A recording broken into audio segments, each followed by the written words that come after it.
What's going on, guys? Welcome back to another video. Oh, today we are dropping Project Mark 7 even lower.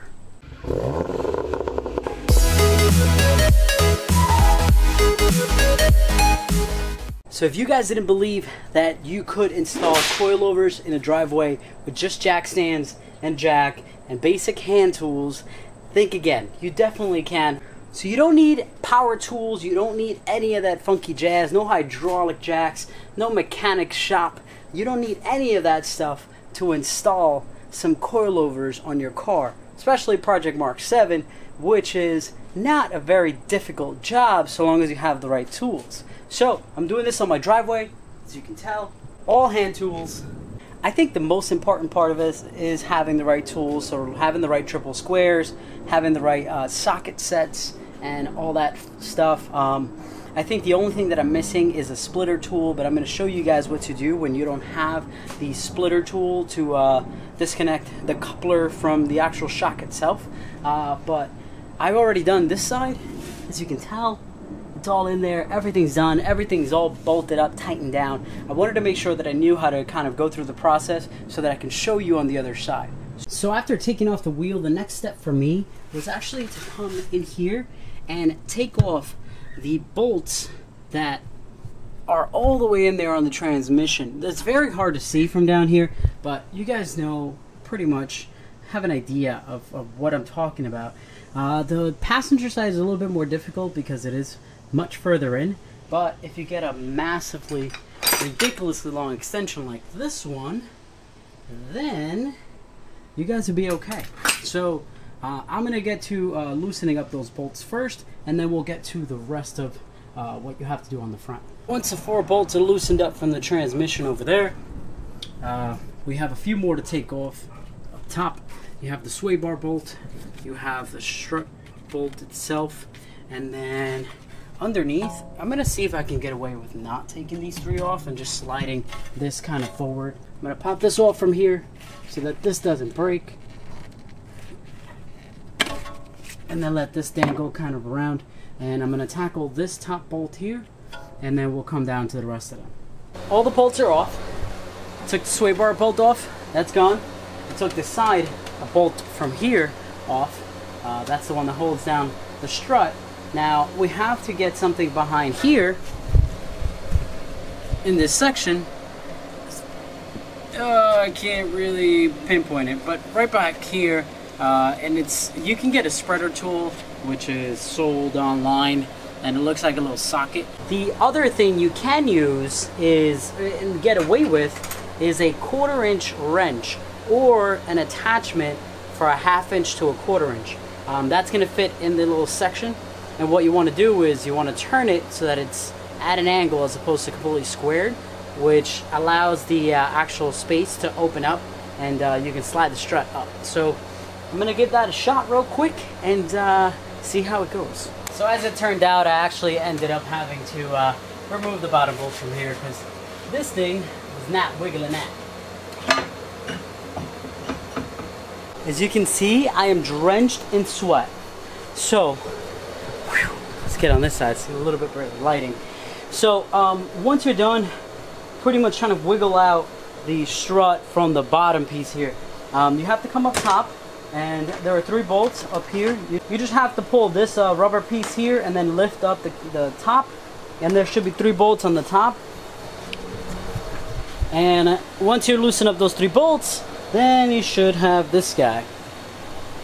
Now I've been running my H&R springs for 22,000 miles or so, and they've been perfect. I am going to sell these just like I do with everything else, so if you guys are interested, I'll let you guys, I guess, text me down below or contact me on Instagram. That's usually the way it works the best way. So hit me up on Instagram if you guys want these H&R springs. Alright, so I'm actually going to head upstairs because I didn't bring the power tools down here. I know I said I wasn't going to use power tools, but I'm getting kind of lazy, and I'm going to run upstairs and just use one zip to take off the top bolt on the strut and replace the top hats. Some coilover systems might not need this, but this is how the STs are designed, at least the STXs that I got. I think the one up top actually comes with a strut top because they are dampening adjustable, as opposed to these, which are not dampening adjustable. But I wasn't really gonna pay an extra $600 for it. I mean, way too much. Ridiculous.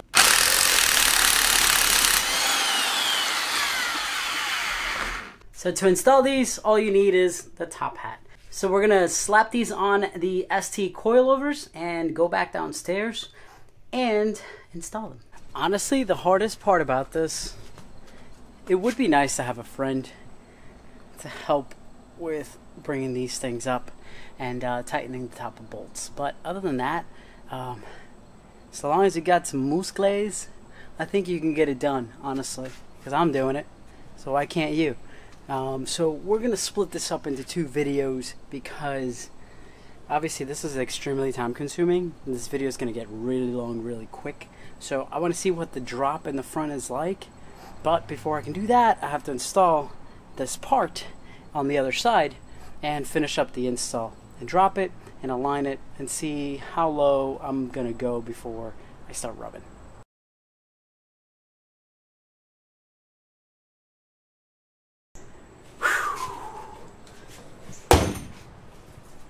Done.